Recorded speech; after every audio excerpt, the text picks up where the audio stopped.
乡亲朋友，大家好，欢迎收看《村民大会》，我是喜丽丽。哥哥看讲下，鸦片是南投的九九峰，大家敢知？也九九峰是中部地区当有名的火焰山景观，每早地讲是南投草屯第一有名的所在。大家看得到，也一簇一簇的山脉呢，是青土地白，就会沿着岩石岩，也有岩石还有峡谷更尖耸。古时呢，除了提前当中的大峡谷夹向下，形成了一种青铁皮的卵山岩层。不过，唔敢知当中有条内容，伫9年热大气通过后呢，表面的刺物冇脱咧。古时呢，有条内容就按样表现出来，按样流出来嘅。按当然高脱咧，一下南投县政府当地规划爱伫鸦片打造一个侏罗纪恐龙公园，也就是毛19南摆呢，鸦片就会加添一个侏罗纪公园。乡亲朋友们做得来上场看啊，鸦片会乜嘅用嘅，还有好搞冇，当地嘅民众敢会反应。一下南投县政府希望推动观光，系也按多年来当初强的推崇嘅。不过南摆我哋大棚起咧侏罗纪公园，咁会为当地带来乜嘅效应咯？其实大家就系这么期待。今日村民大会就特别邀请嘅公部门、县政府嘅来宾还有学者，一路乡亲共下来讨论，咪请你共下来关心。开会了！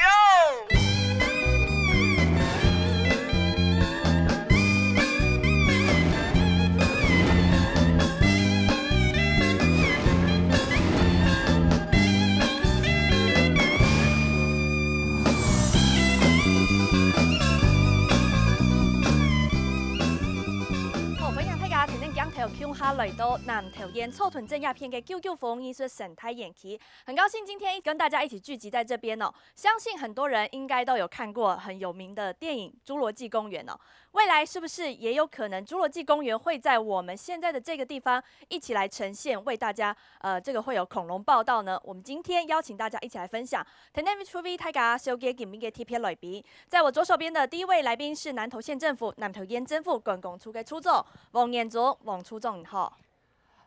各位大家大家早客家电视台观众朋友大家早好，分享处长，还有撒哈伦呢，还在我的右手边的静宜大学生态人文学系，同时也是台湾生态学会的理事长杨国珍杨理事长，你好。主持人现场的乡亲跟电视机前面的观众朋友，大家好。欢迎理事长。撒哈伦是南区科技大学休闲实验管理那个副教授罗明奎罗副教授，你好。主持人现场的乡亲，大家安坐是安坐。今天我们来录影的地方呢，就是草屯镇的平林社区哦。未来呢，这个99峰的侏罗纪恐龙公园很可能就会在这边出现了。而且呢，大家目前抛出来这样想法之后，其实大家是对这个想法很有想象、很有期待的。大家怎么看呢？还有电视机前面的您怎么想？我们带大家一起来去看一下。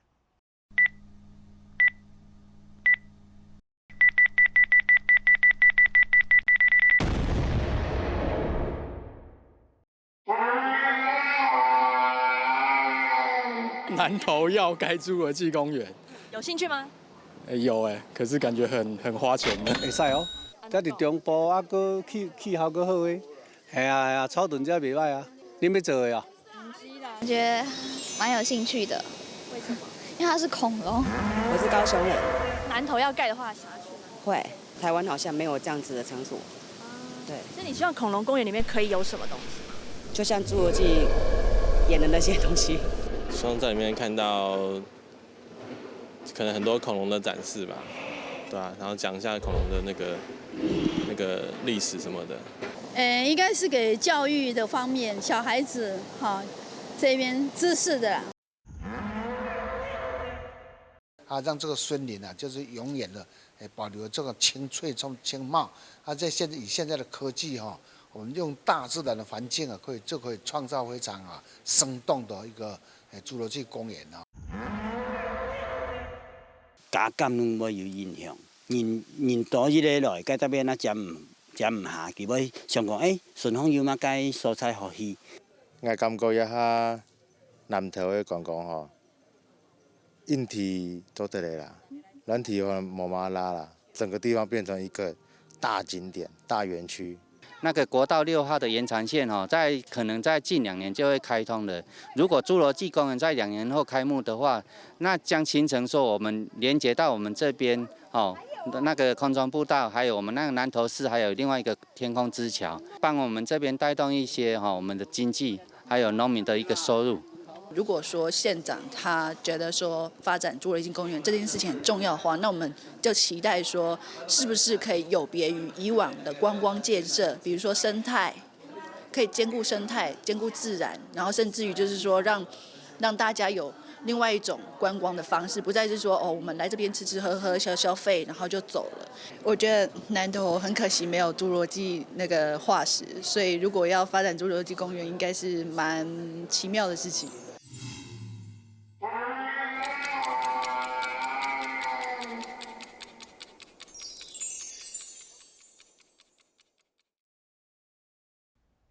好，刚才呢，也没看到大家对亚个侏罗纪公园各有期待，大家对于这个计划是各有期待、各有想象的。而过去呢，这个林明珍县长呢，他也曾经说过，其实观光景点是要靠创造出来的。假如要靠本身的人文历史，其实发展是会有一点点的困难。但今天呢，我们就要和大家一起来想象这个计划。我们首先为大家介绍一下这一次呢，是不是未来会多出一个中部观光的新亮点呢？这次的主单位呢，就是南投县政府，未来呢将要拨这个1.8亿元，现在县议会已经把这笔的预算已经编好了，编在105年度的这个预算里面，未来要来打造一个新的叫做99峰侏罗纪恐龙公园。而我们先简单为大家介绍这个公园呢，它未来的预定地开发是高达29公顷，要采什么样的方式来经营？是采 BOT 的方式。首先，我们今天呢，处长也特别来到现场，请教处长刚才我们也有看到说，有一些人提出这样的质疑，说99峰，它跟恐龙的关联是什么呢？我们在好几集的这个侏罗纪有关的电影里面看到那远古时代1亿几千万年的时候的时代呢，它是一个很棉荒的一个场景。那我们刚好也发现到在保护区内的这个99峰，事实上它是一个最好的一个背景，特别是如果我们从高速公路看过来的话，它是一个侏罗纪生活年代一个最好的一个背景，所以这是一个想象，我们从这个范围环境来想象，它可能跟恐龙有关联。对，然后这一片森林呢，刚好它是一个最适合来发展成为一个侏罗纪公园的一个概念，因为我们可以想象，在远古时代，在很多大树所围绕底下呢，各种不同的恐龙就在这边来生活。我想呢，这是一个在其他地方都很难找到有这样一个独特性，有这样一个好的一个场景。所以99峰来发展这样的侏罗纪公园，未来发展起来的话，有可能是台湾唯一，而且其他地方看不到的一个特别的亮点。是的因为我们从一些资料上看到侏罗纪这个电影呢，它在史上的卖座呢，目前都还高居第3位那连续已经拍了那么多集，那每一集呢都是广受欢迎。那我们刚刚在 VCR 看到很多的，不管是从知识的角度，从旅游的角度，大家对侏罗纪都是充满着想象的。是。谢谢处长接下来呢，我们也要请教我们现场的罗副教授请教，像您以这个休闲事业来规划的话，现在阶段已经初步构想已经出来了，或许我们主办单位他现在应该要去加强的是哪一个阶段的工作？因为我们的这个林县长在这一方面确实是很有研究，就像刚刚观光处长讲的安尼的山形99峰的山形一夹每一冲安尼的侏罗纪公园的个山形给自然的景观上是符合大家的期待的不过呢，我想的是讲海摆的经营怎么去经营这个公园，持续经营这个公园，才会带动我们地方的观光经济，这个比较重要如果说我们只是把这个1.8亿花完了，然后未来没有人持续去经营的话，可能就会比较不好那我们也知道这个游乐公园它的经营方它有独特性，也有排他性。所谓的独特性就不是说一般行业它就有能力来经营所以呢，它另外还有排他性也就是说它有它的主题性所以呢，这个恐龙公园跟我们在地的农业要怎么去做一个串联这个是我比较关心未来在经营上面有哪些团队，因为他现在要用 BOT 的团队嘛那 BOT 的团队跟我们的农业经济发展跟这个主题乐园要能够串联在一起，那它这个 BOT 的厂商呢，就是值得我们好好去思考的一个方向。再来，我想要请教副教授哦，从亚哈呢 BOT 的形式，你刚刚也说到、哦、BOT 以后来经营，它或许是相对有好处。不过现在就像大家的想法那么多，现在可以做的是什么呢？我觉得哈，BOT 哈最重要的就是厂商选择。那厂商选择呢，它的要领呢，就是它的专业性，当然它跟在地性的经营有没有办法连结？我认为这个才是最重要的。因为呢，一个公园建制下去哈，当然会带来很多的观光人潮啊。尤其在这几年，我们发现我们南投啊所建制的一些新景点啊，初期都带来相当大的人潮，当然也对环境啊跟在地的观光经济都有一些冲击啊。这个我们都有看到这个实例啊。所以呢，我觉得未来这个 BOT 的部分呢、还是应该要好好的听听我们这个大家的乡亲的意见，是不是这个厂商要来承包的厂商跟我们的这个乡亲要有一些公开的这个说明会让有点类似公民会议让大家知道说你的公园未来经营的方向是怎样。对。OK， 谢谢。那请教处长，我们先简单请教哦，待会实际要来听大家意见，有没有办法未来督促这个 BOT 的厂商来跟大家整合意见座谈、开说明会呢？我们会做到这个部分吗？这个部分是 BOT 的标准作业程序里面哈。那当然这个是在透过这个促参法呢，把 BOT 的厂商给选出来之后，那厂商他当然初步提出来的是他一个服务建议书，那里面呢有包括2个最重要的部分，一个就是地方的说明会，那第2个呢就是怎么个来在开发的过程环境保护的问题。这2个是一个在评选过程里面非常重要的一个部分。OK， 所以呢，处长说未来依照这个法律的游戏规则来走 ，BOT 的厂商是会跟大家来座谈的。那我们今天呢，这么多乡亲都来到现场，我们要来听听大家意见。我们首先是不是先请教我们现在坪林里的里长大家长先来跟我们说明一下，要做这个恐龙公园哦，你的看法是啥物呢？本来阮平南这道国道6号还袂通的时阵，阮平南一期的奶子，但路边卖就卖摊2、3千万。即摆互国道6号了通，阮平南已经所有的拢没落啊，参过葡萄果乃至所有的，参阮遮百姓要做工课拢无。阮需要做是阮这个可能侏罗纪来阮平南来建设。阮需求的无啥，是阮的野，阮这2条野溪的水沟，还做好，阮这3年4年的，这充实这厝的足济。所以讲阮这个做起来对阮平南的福利足好的，请大家多多来支持。OK， 谢谢里长哦。还有其他的像我们社区发展协会的理事长，就您的观察理事长，平常这边我们是不是像里长说务农为主？所以大家现在很需要的是什么样的能量进入呢？因为我徛伫社区营造的立场我来发表我的看法就对啦因为咱平南咱后壁有一个九九峰挺拔俊秀啦这是得天独厚的天然景观啦。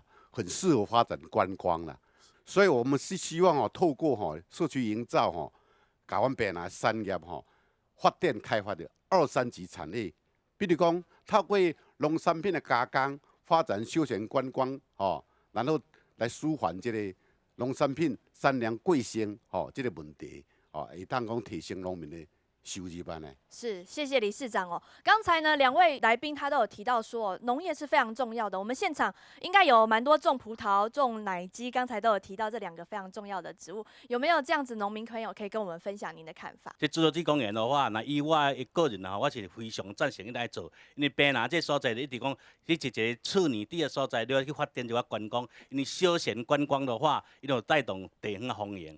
地方繁荣的话，就咱这物件达到带入进驻农业，就对咱帮助非常大，所以一定要做。大家处长也好，教授讲过BOT 了，他那个天然环境了，厂商也跟咱这边方面要协调，公平会，对，迄所以我就听到阮百姓的心声，阮在地人来参与，阮的产业，阮的社区来参与，我相信这对阮平南好，对整个的话，会发展是上好的这是我希望的。OK， 谢谢代表，谢谢大哥。还有其他应用按哪个想法吗？你们黑地种葡萄的呢？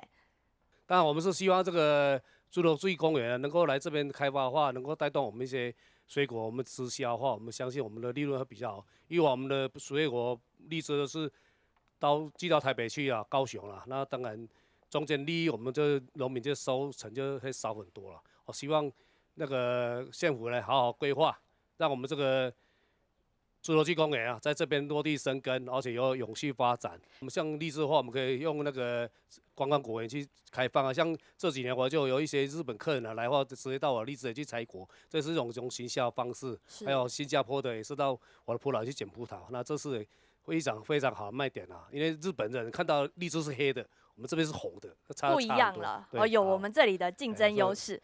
好，什么干不哦？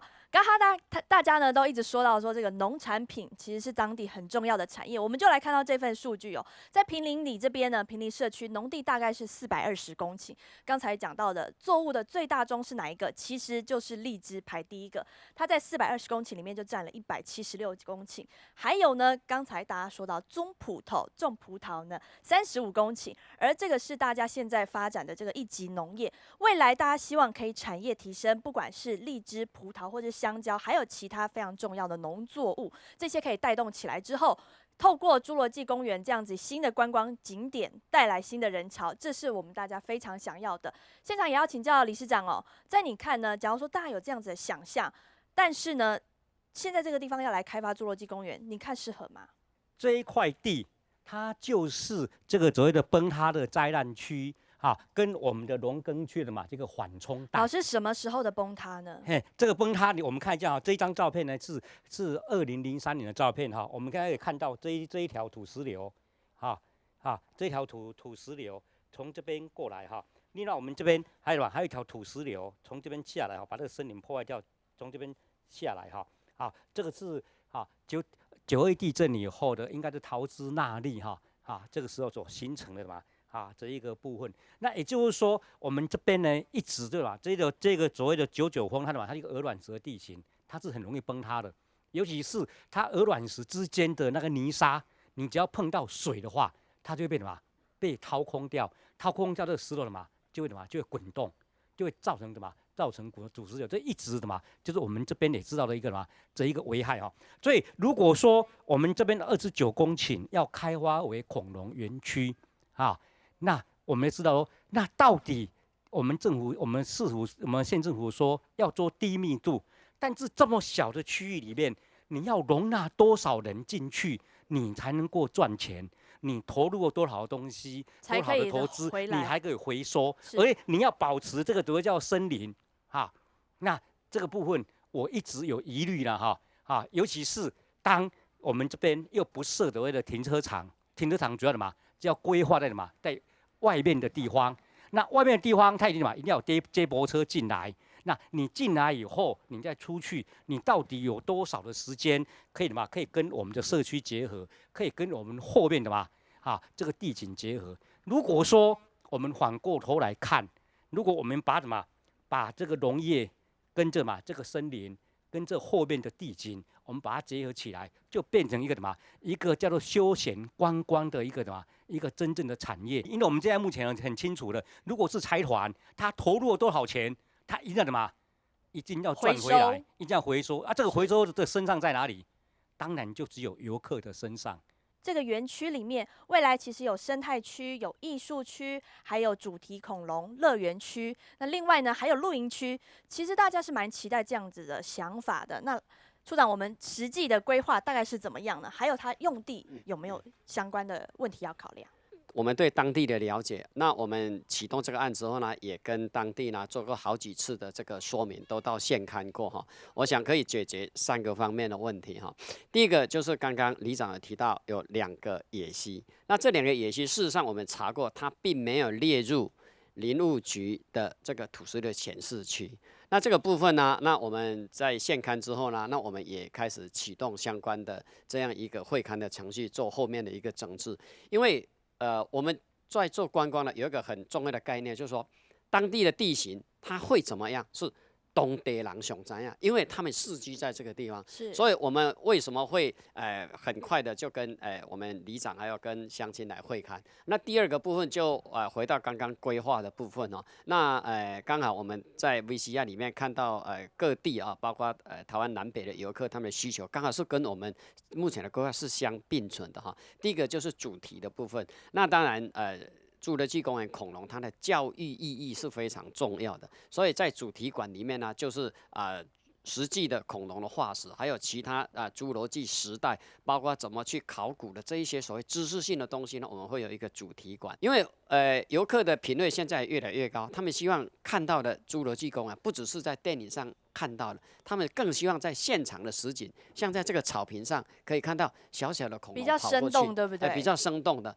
这个部分又牵涉了另外一个就是现代科技的问题。那我们在这1年来筹备呢，我们也去看了很多的现代科技，也有看到实际的东西，包括有一个舞台剧叫《与恐龙共舞》，它就是运用很现代化的自动控制的一个设备，然后加上这样一个表皮的现在的一个逼真度呢，所以呢，我们在侏罗纪公园电影里面呢看到的场景，未来会在这边很这个高额度的投资之后呢，事实上是在这个地方是可以看到的。刚才处长说了这么多，还有其实听了大家对于恐龙公园的期待之后，它与恐龙的连结，处长刚才有讲到，其实是透过一个化石这样子提高它的真实度，来当做一个磁吸效应，来把各地的游客吸过来。我们也要听听在地乡亲哦，您是怎么看的？对于这个恐龙乐园，要在我们长在99峰，就是在我们后面这个地方，您有什么样的看法呢？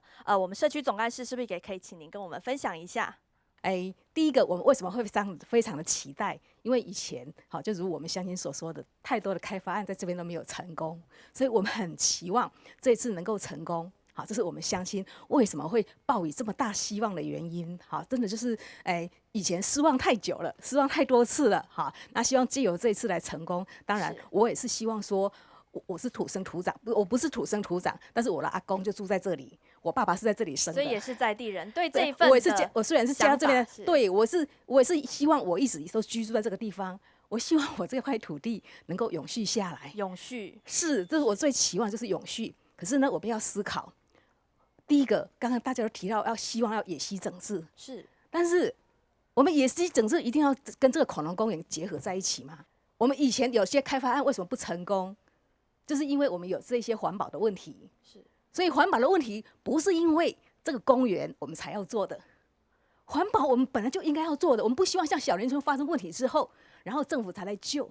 所以您的质疑是它跟恐龙的关联度？对，就第一个就是说，第一个我们希望要有野溪，野溪一定要整治，是维护我们身家生命的安全。那弄设计住在家的人啊，那希望要安全啊。我不希望离开这块土地呀，对吧？哈，这第一个问题。第二个问题，大家都期待带来观光，对。但是咱有思考到无？恐龙公园对咱的农产品有真直接的好处无？伊人潮传来是毋该传垃圾来尔，人来人走，伊有来咱的庄脚，来咱的果园，甲咱行行看看咧无？会讲来甲咱买物件无？遐游客，伊拢车规台来，规台遮走啊。这是我们值得大家思考的地方。对啊，BOT 案的时阵，厂商是不是爱趁钱？遐趁钱的时阵，伊钱会放入来，互咱来趁无？伊当然来园区内底一定要有行李场嘛，要不然他经营不下去。我们说实在话，以一个商人来讲的话，我不赚钱，我就是没办法维持下去嘛。谢谢理事长。好，我们今天呢也邀请到坪林里的前里长许里长一起来跟我们分享哦。其实大家对于野溪的整治一直提到，这是最重要的问题。这就您过去的观察，这2条野溪它的位置在哪里？是不是可以请您一起过来跟我们分享一下？恐龙公园它这个营地2条野溪一条是在偏东的一个，所以是在这张图的哪里？大概在这个地方。从这个从这个地方下来的方向大概是不是？对，那一条是大坑。大坑，大概从这里，对，从这里下来。这是在地里长的观察。其实这个范围里面2条最重要的河流是在这边，所以过去曾经，我们不要说它曾经发生什么事好了，就您的观察，这2条野溪过去带来的影响是什么？边啊，这2条溪讲实在无深，短尔。流速快吗？流速是很快，但是不会很大，因为什么你知道？这两条溪的溪门无深，所以讲水袂讲足大的，虽然是熊无真大，但是落雨那停1点钟就无水去啊，就差不多水老了，就是细细的。所以这算是很急促的一条。对，所以说这2条野溪以个人来讲，这个应该是要整治，可是等了60几年，我是有些人等了80几年，到现在一直都没有整治。那么我所期待的就是说，能够利用这一次好不容易我们林县长这么认真，这么有心，要来提出计划了，也编了经费了，要来开发这个当成一个公园，刚好利用这个机会来整治。好，谢谢里长谢谢。这是在地大家的想法还有呢，我们之前来跟大家座谈，了解这样子的一个计划对大家影响的时候，其实蛮多人也分享他的看法，我们一起去看。细心细意老葡萄剪下来，看那葡萄旁空嘅葡萄，冻下石头，小人嘅日头剪下去，就像水晶样嘅按金头。有一群客家乡亲喺99峰山腳下10萬種作，也按多年來漸漸看得到實際咧。我細漢嘅時陣，我爸開始種葡萄，都種20年，到家下都20年。種嘅葡萄經濟方面較好啦，安尼，所以當較多人種葡萄，鄉那裡嘅葡萄種起來品質嘛較好啦，因為水方面攏較強。日頭曬較長足，種起來啲葡萄都較好食、較 Q， 又較甜。同樣係奇豐葡萄，老全台灣青苔嘅葡萄產區，種發出產嘅木同樣，草墩平南嘅葡萄較細粒，唔過唔太高對岸面條切，粒粒類型嘅葡萄當有信心。70年前，唔太高嘅爸爸對明利大夫講馬爺，鬼父抗人勢到亞來，下後佢兩兄弟接阿爸數位經驗嘅繼續種作。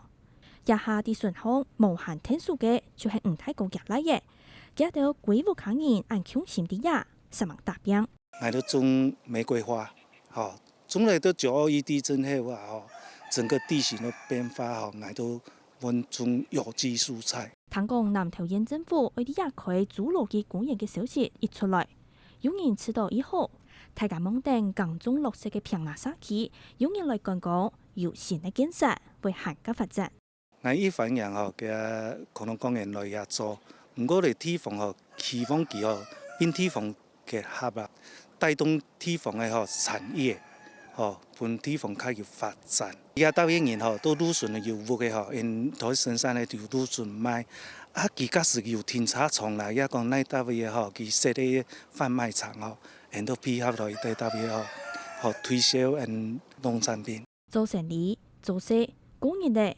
總可以就喺99峰山腳下，南北沙區就係老強流喺到兩角邊。面對安泰嘅建設，其他民眾咪有話愛講。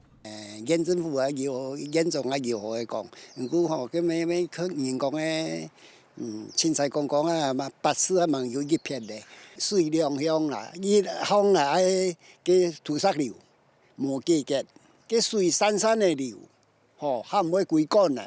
你喺要做乜嘅？你建設落去嚟，嘅水集中咗去下來嚟，嘅水要下太嚟，會影響人嘅人大嘅啦，一個農作物嘅地。點錢嘅農業沙區度，好點點嘅去開一個遊樂園，未來強流，大家有上網，又驚怕會有乜嘅損害。对于这个侏羅紀恐龍公園呢，其實大家各有想象，而且從農業、從產業，還有從生活，甚至是對環境，剛才那麼多的鄉親一起發言了，我們都聽到了他的想法。那接下來呢，對於後續他的規劃會怎麼樣？我們等一下廣告過後，請處長來跟我們回應。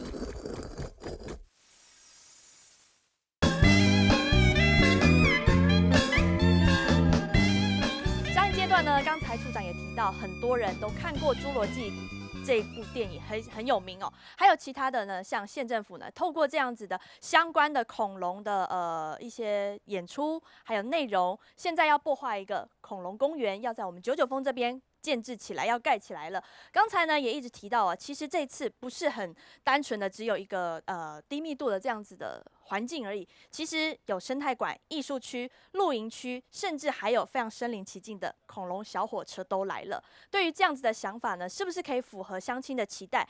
冲出观光人数，带来产业提升，甚至是经济效益，让我们在地的人都可以赚到钱。但是呢，其实也有其他的民众是除了肯定、除了期待，但也提出质疑，都需要我们好好来思考。今天我们现场也来了这么多的乡亲朋友、年轻朋友，欢迎你跟我们分享你的看法。其实，在上一阶段，我们有看到一支 VCR 里面，就是这样子的议题抛出来之后，在网络上也发酵了。我们邀请今天是在社群网站的发起人，您是南投版的，凯慧您是南投版的哦，就您的观察，大家都有讨论到，就是说前面的经济的问题，就是比如说农产品嘛，再来就是说如果招商的话，因为它这边是低密度的，只能低密度开发，那所以变成说如果要厂商真的找进来，就像杨教授刚刚所说的，那他要赚钱，那怎么低密度开发？再来就是说还有就是社区发展协会的那个女士，她有说，就是说关于野溪的问题。如果说我们真的要 BOT， 我们要找厂商进来的话，那终究还是要环评。那环评的话，我们那个如果说那个排水，南面的排水，还有北方的土石流的问题没有解决的话，这个环评会过吗？你也是环评会过吗？如果说再来就是说厂商他要花很多时间来整治的话，那他到底要投入多少资金？那我们都知道说，如果真的有大财团进来的话，其实我们这些小农真的可以赚到什么吗？这些都是我们值得要去思考的。OK， 谢谢凯慧。还有其他的朋友要跟我们分享一下吗？刚刚教授有提到说，以一个游乐区公园来说，20几公顷其实不算大，相对比较对，不算大。那杨教授也有提到说，我们从前几次的这个公听会可以看到说，我们目前规划的这个公园里面是并没有停车场的，所以那我们会有一个比较大的忧虑是说，好，我们现在有一个20几公顷的开发案，那后续呢？后续会不会造成说，周边的土地会因为提出新的需求而再被变更地目，再被征收？因为我们也知道，坪林这个地方是这个精致农业的这个重要地区，我们出产这个荔枝跟葡萄。那所以我想，处长是不是可以给我们一个比较具体的说明，就是接下来会不会周边的土地因为有需求需要征收，变成停车场，变成这个建筑用地，会不会涉及更多的这个地目变更，甚至农地的征收 ？OK， 谢谢你。还有其他的朋友吗？好，大哥。我们这侏罗纪恐龙公园哈，能带动观光，带来人潮，但是对地方的产业的发展，我觉得帮助并不大。为什么会这样想呢？他因为卖得到钱，会跑到大家口袋吗？还是说你说的帮助不大是哪一个部分？假如说我们大马路旁边有葡萄园、有荔枝园可以卖荔枝的话，就仅限于这些路边的民众而已。那以我个人的经验来讲哈，我的自己种的葡萄都是自产自销，我自己系统做得好，我不怕没人买；我自己的品质好，也不怕没人买。所以说哈，这个各位刚刚都还没有很深入的提到说，观光只带来人潮，然后对产业的帮助，最主要我们这边是农业区，是要农业的提升，而不是说靠这些观光客来买我们的产品。假如说买一次就再见塞尤那拉，没有第二次，那没有回头客，没有回头客那是没有用的，是吗？那我的顾客都是回头客，甚至很多都是我不认识的。那在你看产业提升的话，你的建议是什么呢？有办法透过一个新的观光计划来达到？第一个哈，就是说，假如说我想要做更多面积的耕种的话，我土地没办法取得。第二个问题就是说，今天我们很多的我看到我们很一般的农民的话，农药啊、施肥的话，每个人观念也不太一样，有时候造成环境的污染。这个产业提升的话，就是说知识方面要再提升，然后就说你今天有赚头，年轻人才会返乡来种植这个从事农业的工作，而不是说靠一个恐龙公园就要年轻人来返乡，大家来共同来做农业，那是不太可能的。OK， 谢谢这位大哥。好，谢谢。好，还有其他的吗？在对于这样子目前的初步架构，骨架已经出来了，可能有不同的主题区，你对于这个想法是什么？欢迎跟我们分享。我早上从埔里来的时候，在路边就是在我们靠近坪林这边买早餐，然后就问那个阿姨说：“你知道这里要做一个恐龙公园？”她知道吗？这个园区，伊唔知。啊，伊讲问因孙仔，因孙仔伫边个斗相共，因孙仔嘛讲唔知。哦，所以那这个当然，因为毕竟我只问他这一摊啦，所以这不准，对不对？不准，但是会认为说这件事情要做是为什么？好像在地的人地方不是很了解，不是全面性的都了解，那这是一个问题。那再来就是说，因为我上过杨教授的课，那我们在台中科博馆，大家都知道科博馆有一个恐龙馆，那边其实做的是最完整的。那我们上过杨老师的课，其实我们可以知道说，恐龙生长在古远的时代。那这里老实讲，这里有没有古远的植物？这是一个问题，不晓得观光局这边有没有去做这样的一个生态调查？这里的地景跟这里的植物到底适不适合跟恐龙搭得起来吗？林县长的想法是怎么样？林县长在上次公听会有说，一棵树都不会砍。刚刚处长也有提到说，我们南投县有这个树保条例，是。那我不晓得到底可以执行到什么样的程度。OK， 我们待会请处长一并来分享。还有其他的朋友吗？刚才我看您也举手，是不是？县长之前7月份在新闻说有鸭嘴兽嘛，但我们今天的主题是侏罗纪公园，但是那个鸭嘴兽其实是白垩纪的公园。那你在说明上面的时候，要怎么跟大家说服？而且这个在 PTT 上面，大家其实把这个当成一个笑话，当成一个笑话。然后就是说，首先笑话的原因是因为说这边跟恐龙连接性不高，以及主题跟你拿到的化石是不同时代的。那大家其实都把它当成一个消遣，在那边开玩笑这样。那当然，第二个是地质的问题。那刚刚有人说这里不曾发生过土石流，我是觉得这是一个很棒的一件事情。但是刚刚杨教授有讲过，这边的地质并不是这么的牢固。那你开发之后，会不会造成土石流，这就很难讲。而且之前环评似乎是没过的。之前我们看过去的一些计划的话，环评是没过，那代表说这一块新的可能计划就会有新的环评程序要走了。对，那之前我之前有看过一份，只要在90几年的时候，台大应该是台大有农业所来这边进行做一些调查，那他们是说这边的地质有慢慢恢复当中，但是还是经不起开发的，对，这样。好，谢谢你。那我们刚才呢，大家提到了用地的问题、产业提升的问题，甚至还有环境，还有连结度哦，主题性的发展到底是不是好呢？我们这边请处长是不是简单跟我们回应一下？好啊，刚刚几位好朋友啊都提到很多的问题，我想这些问题都对县政府在推动这个计划都非常宝贵。那我们刚刚也听到说，还有几位乡亲啊不知道这件事情哈，那也让我们非常的讶异了哈，因为这个除了说处长之前的说明会有达成，大家有带回什么样的想法吗？有。就像刚刚提到的这2条野溪的部分，野溪要那也是在地方说明会我们才了解到，这个是这么一个状况。还有用地取得后续的一个问题。用地取得是这样刚才有乡亲它有一些行政程序要跑，但是有2个关键已经都 OK 了。第一个就是现在的土地管理机关文化部，它已经在10月26号已经正式同意县政府来做这个拨用。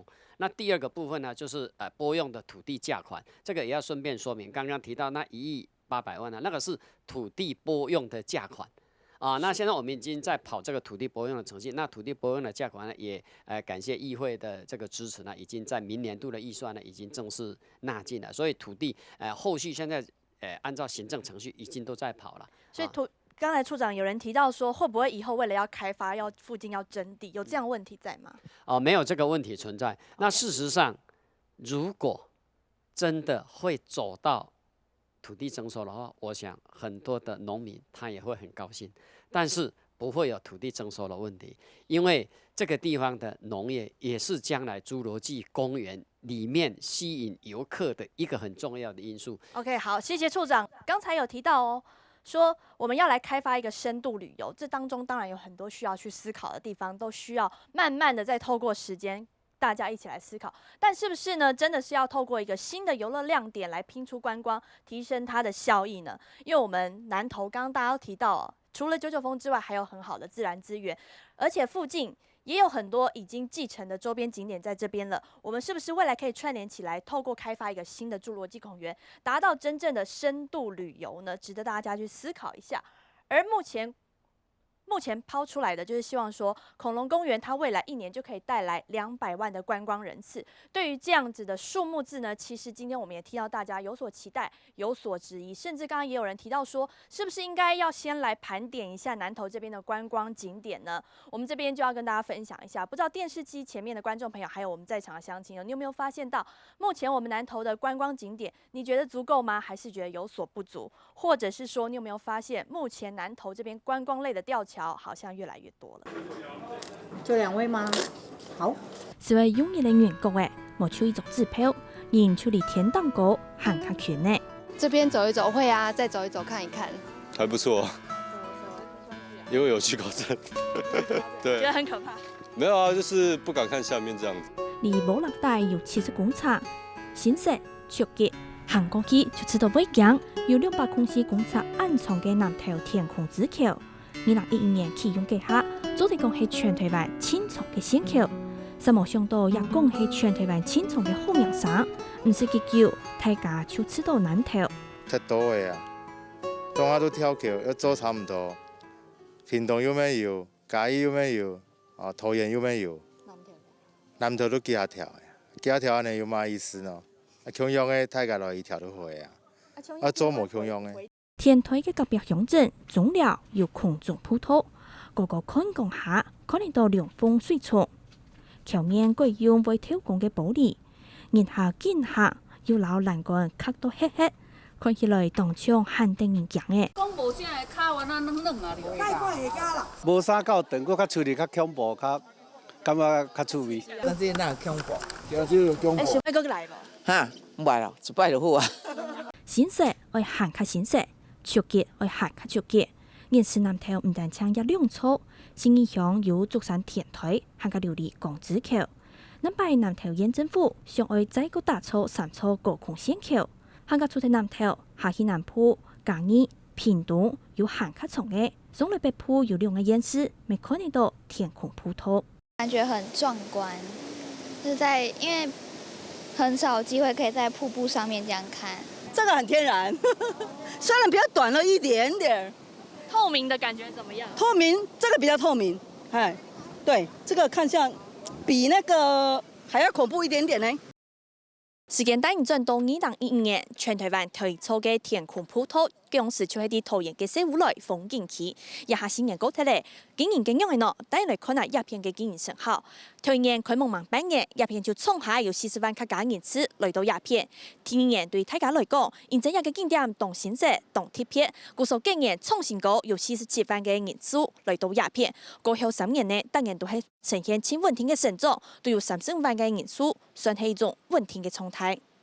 導遊整是一個很重要的，就是周邊的景點，你說單一景點要維持一個讓遊客的滿意度要高，這是不容易。然後另外呢，在園區裡面也是一樣，你單一設施就要讓一個遊客能夠滿意，也不容易。你必須要有一些周邊的服務設施要相對搭配才有辦法。單一景點帶來安東人客，為搶打天花炮用嘅幕，像一下嘅講景天，各地方前面股為潛到嘅設計來搶人客。前面今日變做一那一處做出1000檔天和安高嘅橋幕。剛才呢，我們也看到 VCR 裡面呢有好多不同的地方景點、觀光吊橋，還有其他的天空步道。也要感謝這一次哦，我去了好多地方哦，去了好多地方玩，真的還不錯哦。看到不同的地方，但是呢，我們也來想想看，南投這邊目前呢觀光用的吊橋，其實觀光處給我們的統計資料是有4座。剛才我們也看到空中步道、天空之橋，甚至呢竹山這邊有竹山天梯，信義鄉有琉璃光之橋，這些對遊客來講，其實大家是覺得很期待，但是呢，去了一次之後，你問他會不會再來？我們也要問問看大家哦，你去過一次之後，還會想要再回來嗎？這是一個遊樂設施非常重要的一個回頭率。那我們從實際的統計數據來看好了，我們用桃園這邊的天空步道這份統計數據來看看。剛才裡面有看到，其實第一年呢，在還沒有開放半年的時候，當年馬上衝出41萬的觀光人次哦。第2年大家覺得更新鮮了，因為好多人可能沒去過。透過新的一個年度，那當年累計出來的統計數據高達47萬，也是創下新高。但是這邊就要來看到，怎麼會之後在第3年開始人數馬上掉下來了？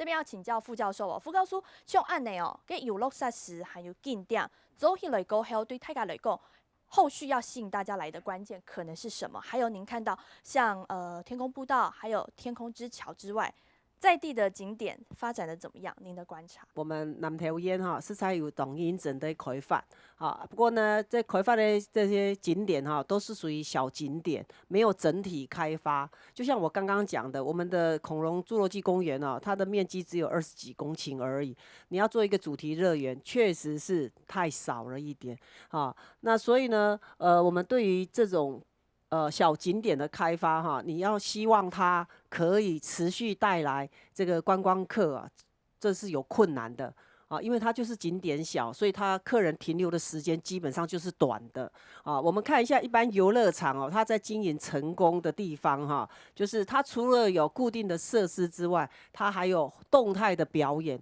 那这些动态表演呢，基本上呢就是要不断的推陈出新。以我们大家最喜欢去的迪士尼乐园，那它的这些主角，它的表演才是他们这个乐园持续在吸引观光客再回流的。第二点呢，就是我刚刚还是很强调的你园区有没有够大，腹地有没有够大，里面的内容物有没有够丰富那我们可以刚刚看到我们这个整理出来的这些景点，南投县政府非常认真在推这些景点，但是他们有一个共同的一个相同的地方，就是非常的单一性天空步道就是一个步道，走一个步道要几多分钟？5分钟到10分钟，听听去走个微笑天梯走过去行过去行转来，还有乜个？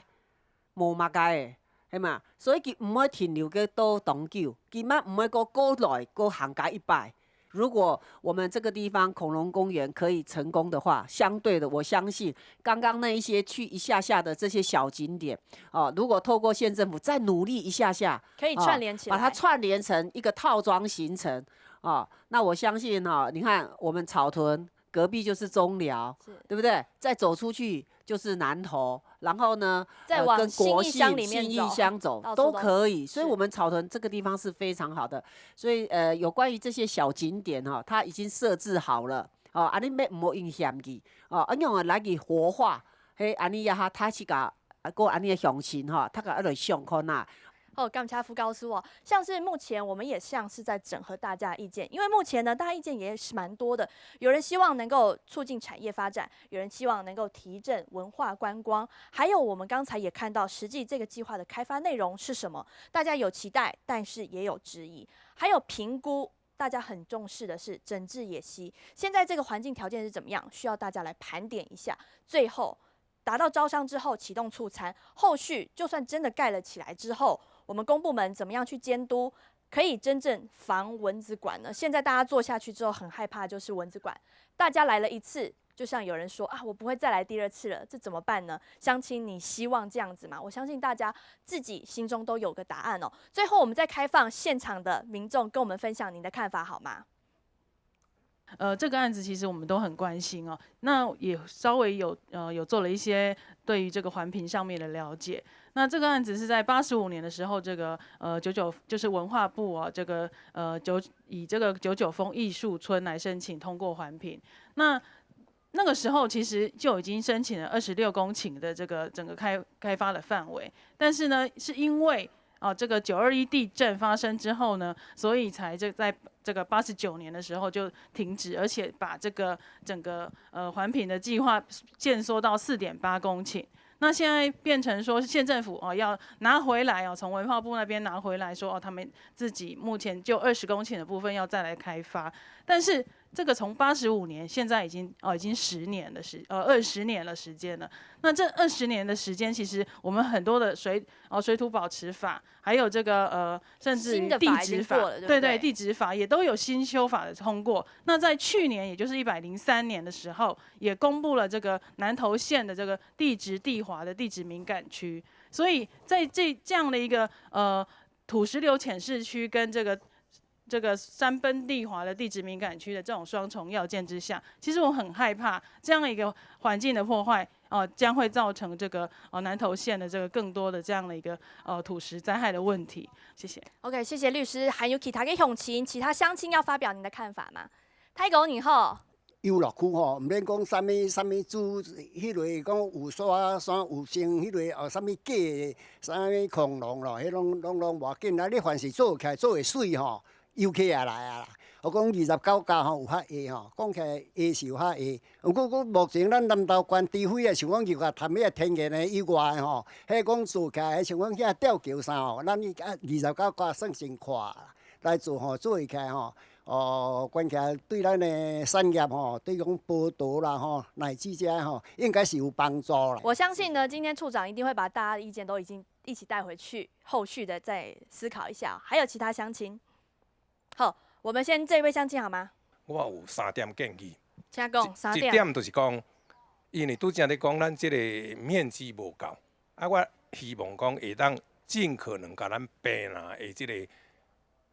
上界顶头的平南，甲即个中平林，搁即个下平林结合起来，尽可能会当会平均发展，这是第一点。希望讲会当做一个所谓，看会当做一个迄个环评，就是讲环平林的迄个看脚踏车或者是即个人行步道，这是第二点。第3点，希望讲即个国道6号。会当增设迄个交流道。OK， 谢谢。这边也有乡亲，对不对？其实农业毋是靠观光吼，农业是靠品质。阮兜嘛是做食人，自阮爸爸时代，阮去种田，阮都是以品质为主。即个时代已经社会进步到这个段，无一定要寄市场。阮遐已经有真侪这边兄弟啊，种柳丁是一斤柳丁，我来讲20斤种的，一天都卖400块。所以大哥刚才也有乡亲提到说，自产自销也是一个办法。其实最主要是在一个网络销售，把你的品质做好，咱这材质变真方便。我去宜林看到迄个葡萄园区，对不对？去宜林迄个相思村相思林，首先啊，迄个村里，因当地人甲我讲一句话，我这边工业区设入去，我土地一价当对1200万起价到4500万。你看安尼敢好？伊讲一句话，当我甲我这5分地全部卖掉的时阵我走去草屯，我走去宜林，我一间厝，甲我要爱的面积1500万都差不多。但是我以后生活要伫对来，大家考虑这点。观光发起来了，真侪人可能受袂到迄个引诱，一价当偌济钱我卖掉，卖掉了去起厝吗？台中的厝7期的中间，我甲你讲，1亿你就买无厝。咱只看到咱只所大小的3合院，以后你绝对享受袂到的。所以大哥，您最期待的是透过这次的观光，带领大家要去。其实恐龙公园我问观光迄个处长会当经营偌久？这是我的问题等下等回答我要紧社区营造会当甲 BOT 的厂商足和谐、这种很和谐的处理下去吗？我怀疑。好，谢谢大哥。Okay, 就是这样子，我希望大家考虑一下，谢谢。好，这位只想要补充2点，一点就是刚刚大家没有提到，这边其实990峰有紫斑蝶，然后另外我也了解说，原来其实我第一次来，所以我应该有来这边露营过，然后我现在知道原来这边有葡萄，然后就是像譬如说新竹他们的葡萄。他们可以结合一些旅游，譬如说自行车的步道，这样子的话，就是刚刚有一位朋友跟我说，新竹的葡萄就可以卖1斤100块，那他今天有去看坪林的葡萄是1斤60块，其实像这种才是可以真正去帮助到葡萄的对价值，而且这个也不用花太多的钱，因为毕竟现在台湾的所有的负债已经是25兆了，就等于说我们每一个小孩子生出来身上就背了100万，然后像我住的地方南投市的那个叫做中心新村有一个，也是盖了100多亿的一个精密创新园区，也是变成原子馆，所以我们会很担心说，好。重蹈覆辙就是重演。对，因为如果真的变成蚊子馆的话，那你到底是帮助了哪些人？那 BOT 恐龙公园，那赚钱的可以真的是农民吗？还是只是财团 ？OK，对，好，谢谢，谢谢谢谢。里长有要跟我们补充的，是不是？我告诉大家哈，如果说没有恐龙公园的开发，我保证50年后还是现有的问题，还是没办法解决。 OK， 好，谢谢里长。我们已经等了50、60年了，在这些老前辈已经等了80、90年，快100年了，你知道？所以说我个人的建议，外地人你不了解我们的心声，哦，像刚刚讲说他这个农产品透过网络啊，透过去交易，我告诉各位，消费者不是笨蛋，你知道？消费者哪个地方同样的东西，哪个地方便宜，一定往哪个地方买。你网络的，你一斤100块，你知道？我在市场上，我50块可以买到，我会那么笨吗？好，对不对谢谢里长，这个是消费习惯的不一样啦，消费习惯或许不一样了哈。但是呢，今天这么多乡亲现场发言，让我们知道大家其实对这个地方很有期待的。还有大家盼了这么久，过去说要开发99峰呢，相关的一些计划都有一直在跑，但是呢，大家盼到了什么？最后没有盼头，所以很希望说，透过这一次的相关计划，可以带动我们未来的成长，带动这边的整治计划，可以让这边更好。那我们最后呢，是不是请杨理事长可以跟我们分享一下，为我们下个注解喽？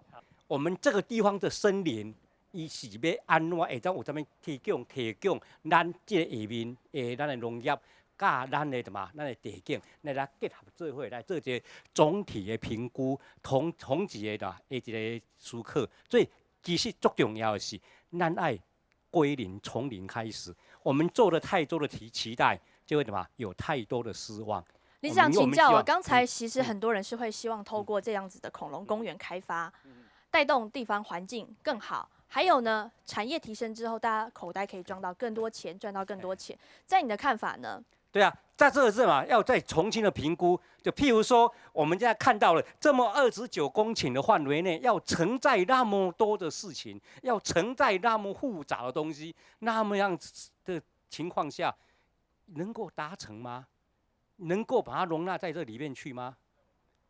好，在这样的情况下，说我们要维持这个森林的存在，可能吗？我是从我的生态的观点上，我真的是要打个问号啊。OK， 好，谢谢理事长哦。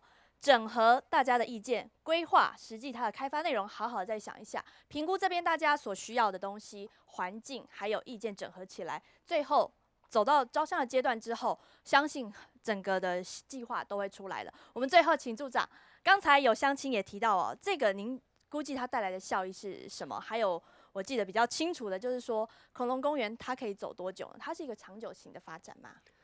对99峰侏罗纪公园县政府有一个最基本的立场就在这个议题上，县政府没有假设性的议题，法令的规定该怎么样，一项都跑不掉。法令规定怎么样，也不能任由任何人去无限扩张的解释。我想依法行政是县政府一定的遵循的方向刚刚呢，我们也拜添了很多地方人士，还有很多的这个环保关心的人士呢，提出很多的议题。我想里面有很多的议题是蛮有意思的那这个过程呢，就是我们需要的，我们需要去广纳各方的意见，作为将来我们要继续走下去的时候，尽可能的去降低所有的负面的，因为也只有这样，这个路才能走得更远。青山常在，绿水长流，怎么样可以走得更远？永续环境、永续生态，还有大家现在非常重视的生态旅游，让大家在平常繁忙的都市当中，可以有更一个休息的空间、缓冲的空间，相信大家都非常重视。今天非常感谢大家各位乡亲、按斗给乡亲，今天一起来参加，提供这么多的意见呢，值得大家好好一起来思考。怎么干掐按子谁？